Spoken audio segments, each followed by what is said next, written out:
Lockdown के चलते dating app पर मिलते हैं। उसी बीच उनकी बॉन्डिंग बहुत अच्छी बन जाती है और दोनों एक दूसरे से प्यार करने लगते हैं। बस लॉकडाउन खत्म होते ही चट मंगी पट शादी। उससे पहले घर में बात तो कर लो। अरे माँ पापा कभी मना नहीं करेंगे। अमर की बात सुन रश्मि खुश हो जाती है। ऐसे ही दिन बीतते हैं और देखते ही देखते लॉकडाउन खुल जाता है, जिसके अगले ही दिन अमर अपने परिवार के साथ रिश्ता लेकर रश्मि के घर पहुंच जाता है। अभी लॉकडाउन खुला ही है और कोरोना तो खत्म भी नहीं हुआ, इसलिए ज्यादा कुछ ना करके अगले कुछ दिनों में छोटे फंक्शन के साथ शादी कर लेते हैं। अमर के पापा की बात पर सब सहमत हो जाते हैं। कुछ दिन बाद दोनों की शादी हो जाती है और रश्मि अपने ससुराल पहुंच जाती है। बेटा, शादी तो तूने अपनी मर्जी से कर ली, लेकिन बहू को बोल देना इस घर में हुक्म मेरा ही चलेगा, इसलिए अपना राज जमाने की कोशिश भी ना करें। माँ, रश्मि को यहाँ सिर्फ प्यार, आशीर्वाद और अपनापन चाहिए, पैसा या राज नहीं। बेटी की बात पर सास मुंह बनाए वहाँ से चली जाती है और अब वो हर रोज रश्मि को परेशान करना और ताने देना शुरू कर देती है। देखो, ये है आजकल की लड़की, इंटरनेट पर लड़कों से बातें करते हुए इन्हें शर्म भी नहीं आती, और यहाँ तो देखो कितनी सीधी सुशील बनकर दिखा रही है। मम्मी, शादी के रिश्ते वाले इंटरनेट ऐप से जब किसी को कोई दिक्कत नहीं है, फिर डेटिंग ऐप के जरिए मिलना किस तरह गलत हो सकता है? रश्मि के डेटिंग ऐप वाली बात सुन उसकी हैरान सास तुरंत तुनक कर पूरे घर को सिर पर उठा लेती है, जिसकी आवाज सुन अमर और उसके पापा भी वहाँ आ जाते हैं। हाय मेरी माता, इतना बड़ा झूठ! डेटिंग ऐप को इंटरनेट के जरिए मिली है बोलकर इस कलमुही को मेरे सर ला बिठा दिया। अरे नास पिटी, तुझे जरा भी शर्म नहीं आई? वहाँ न जाने कितने लड़कों से गुलु गुलु करके तुझे मेरा ही लड़का मिला था फंसाने के लिए। माँ, मुझे तो समझ नहीं आ रहा क्या बोले जा रही हो। डेटिंग ऐप इस्तेमाल करना कोई अपराध नहीं है, और तुम रश्मि को ऐसा कैसे बोल सकती हो? मैं भी तो था उस ऐप पर। पहले उसके लिए माँ से झूठ बोला और अब लड़ाई कर रहा है। सास और अमर की बात सुनकर रश्मि हैरान खड़ी रहती है। अमर, तुमने घर में झूठ क्यों बोला? ये सब देख रही हो ना, इसी की वजह से झूठ बोलना पड़ा। एक तरफ अमर और रश्मि की ये बात चल रही होती है, वहीं दूसरी तरफ सास का नॉन स्टॉप क्लेश सबको परेशान कर देता है। सब एकदम चुप, जो हुआ सो हुआ, अब मुझे कुछ ना सुनाई दे। पति की बात सुन सास चुप होकर वहाँ से चली जाती है, लेकिन अब वो रश्मि के सिर दुनिया भर के सारे काम डालकर उसका जीना पहले से भी ज्यादा मुश्किल कर देती है। मम्मी, मैं आपका गुस्सा समझ सकती हूँ, आपको जो करना है कर लीजिए, मैं कभी कुछ नहीं बोलूंगी। उम्मीद है किसी दिन तो आपका गुस्सा शांत होगा और नफरत प्यार में बदलेगी। रश्मि की अच्छाई को उसका नाटक समझकर सास गुस्से के 7वें आसमान पर चढ़ जाती है और उसी शाम रश्मि को नीचा दिखाने के लिए अपनी सहेलियों को घर बुलाकर उसकी बुराइयां करने लगती है। अरे कौशल्या, क्या बताऊं, आजकल के बच्चे ना बहुत एडवांस हो गए हैं।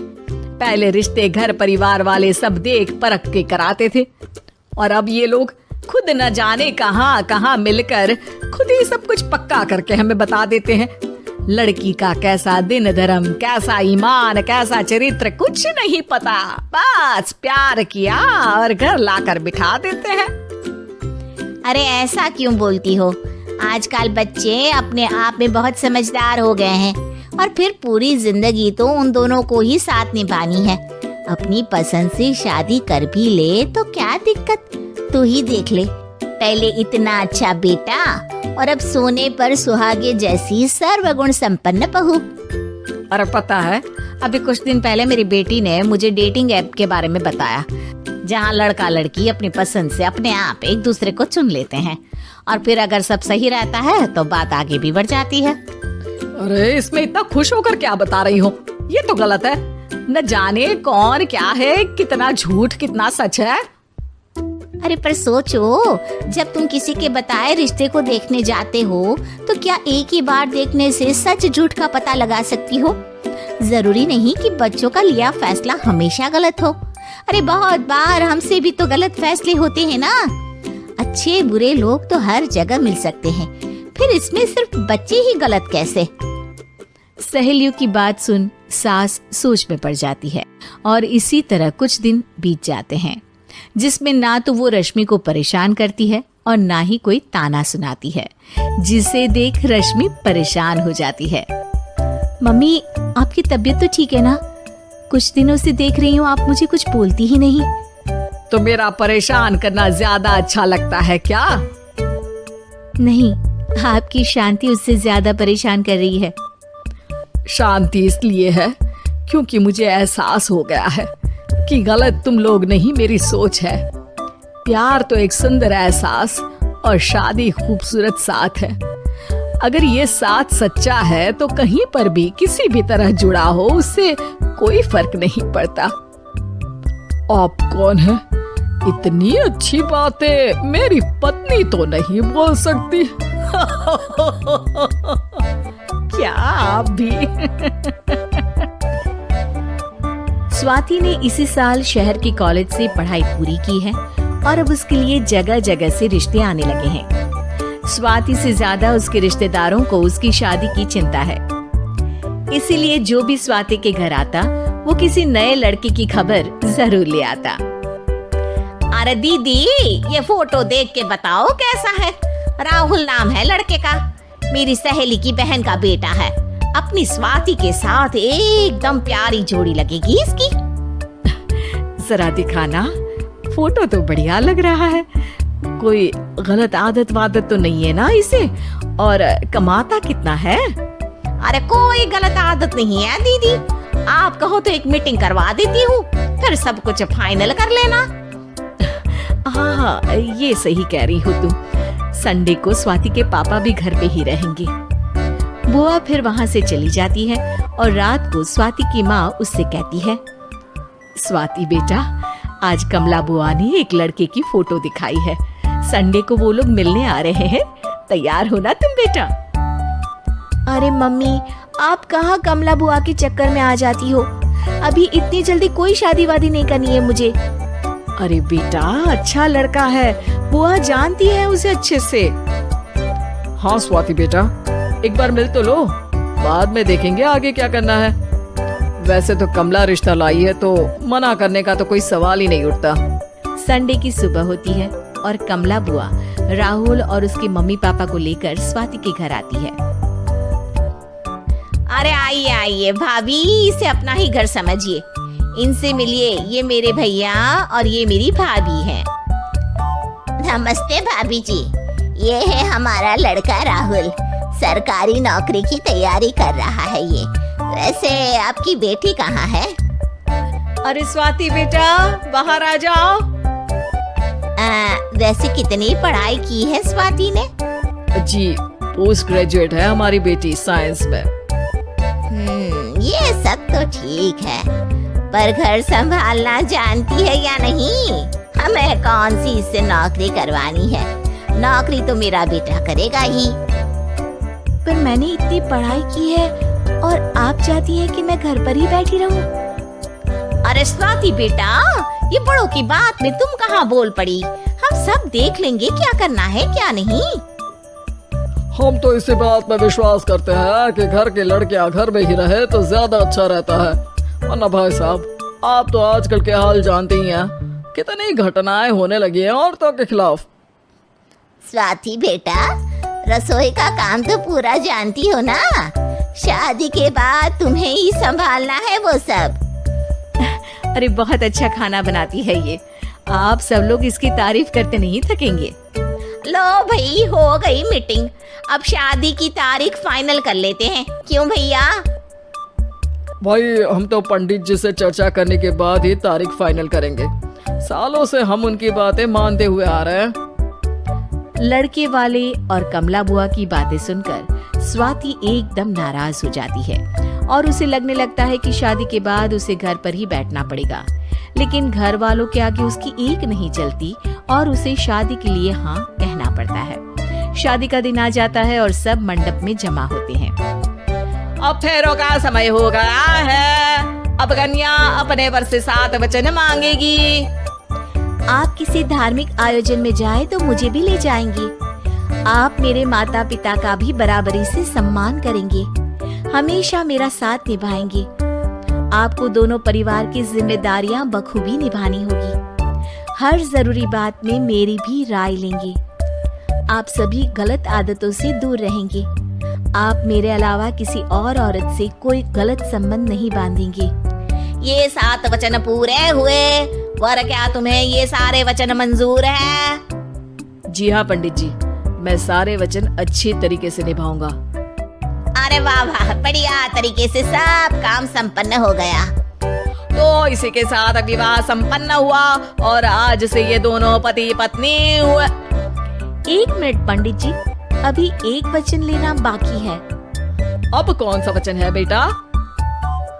मैं अब हमेशा के लिए किसी दूसरे घर में जाने वाली हूँ, तो पति के अलावा मैं अपने सास ससुर से भी एक वचन लेना चाहूंगी। अब कहो बेटी। मैं ये चाहती हूँ कि मुझ पर किसी बात की कोई पाबंदी नहीं लगाई जाएगी। मुझे सब कुछ करने की आजादी होगी और मैं भी विश्वास दिलाती हूँ कि मैं एक अच्छी बहू बन के दिखाऊंगी। स्वाति की बात सुनकर उसके सास ससुर एकदम चौंक जाते हैं और कुछ बोल नहीं पाते कि उतने में कमला बुआ बोल पड़ती है। अरे बेटा, ये भी कोई कहने की बात है? रानी बन के रहोगी तुम तो।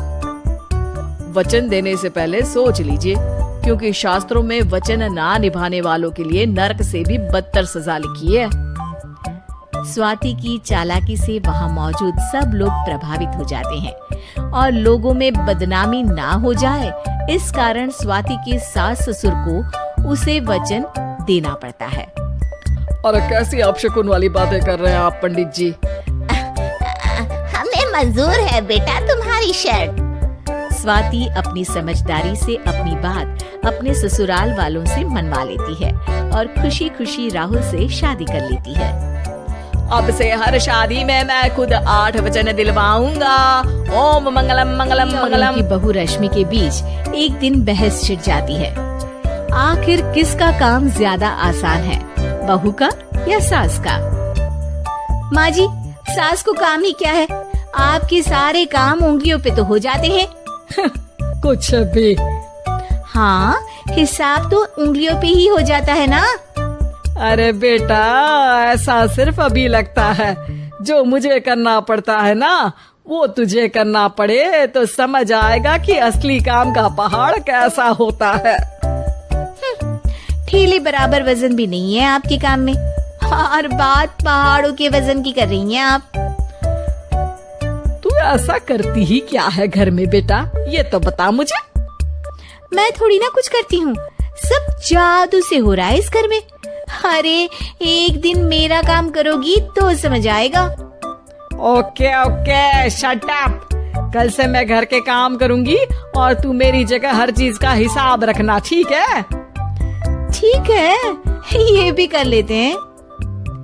ये सास बहू की डील के बारे में रश्मि के पति अमन को नहीं पता था और न ही अमन के पिताजी सुरेश जी को। पर गेहूं के साथ साथ जैसे घुन भी पिस जाता है, ये दोनों भी पिसने वाले थे। सुबह अमन उठकर रेडी होता है ऑफिस जाने के लिए, तो पता है उसके कपड़े नहीं निकले हुए हैं। अरे रश्मि, तुमने मेरे कपड़े नहीं निकाले? अपनी माँ से पूछो ना, उन्हीं का काम है ये। अमन अपनी माँ के पास जाता है। अब मेरे कपड़े आज आप देने वाले हो क्या माँ? हाँ, देना तो मुझे ही चाहिए, पर तेरी बहू ने कपड़े धोने ही नहीं डाले, तो कोई भी धुला हुआ कपड़ा नहीं है बेटा। हैं? ऐसा क्यों? कपड़े तो धोने आप ही देते हो ना माँ? अरे बहू ने तुझे बताया नहीं, अब हम अदल बदल गए हैं। मैं अब बहू और तेरी बीवी सास। अमन परेशान हो गया। वो बिना इस्त्री के कपड़े पहनकर ऑफिस चला गया। सरस्वती जी अपने घुटने के दर्द के कारण झुककर घर साफ नहीं कर पा रही थी और ना ही खाना बनाना याद रख पाई। उधर रश्मि पहले ही दिन घर की चाबी घुमा चुकी थी और 300 रुपए का हिसाब अलग नहीं मिल रहा था। पर दोनों का ही घमंड कैलाश पर्वत से भी बड़ा था और दोनों ही खेमे एक दूसरे की बात मानने को बिल्कुल तैयार नहीं थे। शाम को जब सुरेश जी और अमन खाना खाने बैठते हैं तो सरस्वती जी उनके सामने गाजर और पपीते लाकर रख देती हैं। अरे माँ, ये क्या है? ख्याली पुलाव के साथ सलाद। माँ जी खाना बनाना भूल गई लगता है। अरे एक एक चमन्नी का हिसाब है मेरे पास, खाना बनाना कैसे भूल जाऊंगी। ये तो मैंने पढ़ा था कि फल फ्रूट खाने से सेहत अच्छी रहती है, इसीलिए ये ले एक फल खा ले। रात को सुरेश जी और अमन अपनी मीटिंग बिठाते हैं अकेले में। बाबूजी, इनकी लड़ाई के कारण ना हमें ठीक से खाना मिल रहा है, उल्टा घर के सारे काम रुक गए हैं। हाँ बेटा, 2 भैंसों की लड़ाई में बेचारे खेत के पौधों का भी नुकसान हो रहा है। पर पापा, क्या बताऊं आपको, मैंने माँ को इस महीने की 2 तारीख को बिजली के बिल के पैसे दिए थे। आज बिल भरने के लिए मांगने गया तो पता चला कि रश्मि उन पैसों से गैस सिलेंडर ले आई। अच्छा, तो सिलेंडर के पैसों का क्या हुआ? अब सिलेंडर के तो कोई पैसे नहीं थे बाबूजी, हमारे घर पर गैस की पाइपलाइन लगी है ना। बेटा, इन दोनों का कुछ करना पड़ेगा, नहीं तो अपने घमंड के चक्कर में पूरा घर बर्बाद कर डालेंगे ये दोनों। अमन और सुरेश जी काफी सोच विचार के बाद एक निष्कर्ष पर पहुंचते हैं। रात ही को दोनों अपनी पत्नियों की अलमारी से नई साड़ी निकालते हैं और सुबह जब रश्मि और सरस्वती जी उठते हैं तो देखते हैं कि दोनों पति साड़ी पहनकर चढ़ाव पर सब्जियां काट रहे हैं। अरे ये सब क्या हो रहा है? क्या हो रहा है मतलब? आप दोनों अदल बदल हो सकते हो तो हम क्यों नहीं? अरे क्या मतलब? नहीं नहीं, मेरी भी बचपन से किसी की बहू बनने की इच्छा थी, तो आज से सरस्वती तुम बड़ी बहू, मैं मिडल बहू और अमन छोटी बहू। अरे लेकिन सब घर पर बैठ जाएंगे तो कमाएगा कौन? ये घर कैसे चलेगा? अब वो तो भैया या बाकी लोग जाने, अब हमने भी अदल बदल कर ही लिया है तो कुछ नहीं हो सकता।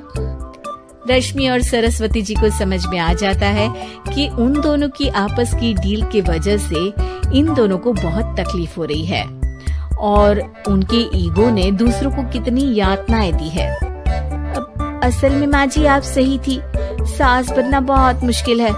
अरे हाँ बेटा, और तू भी, मुझसे तो नहीं हो पाया सब घर के काम, वापस बदल ले क्या? हाँ हाँ बिल्कुल माँ जी, और अब आप दोनों भी बदल लीजिए, कोई आ गया तो आप दोनों को देखकर क्या सोचेगा? अच्छा है, आप दोनों के समझ में ये बात तो आई, मैं फटाक से कपड़े बदल लेता हूँ। अरे रुक जा बेटा, एक फोटो ले लेती हूँ तेरी, मेरी बेटी होती तो तेरे जैसी ही दिखती साड़ी में। और मेरा फोटो नहीं लोगी?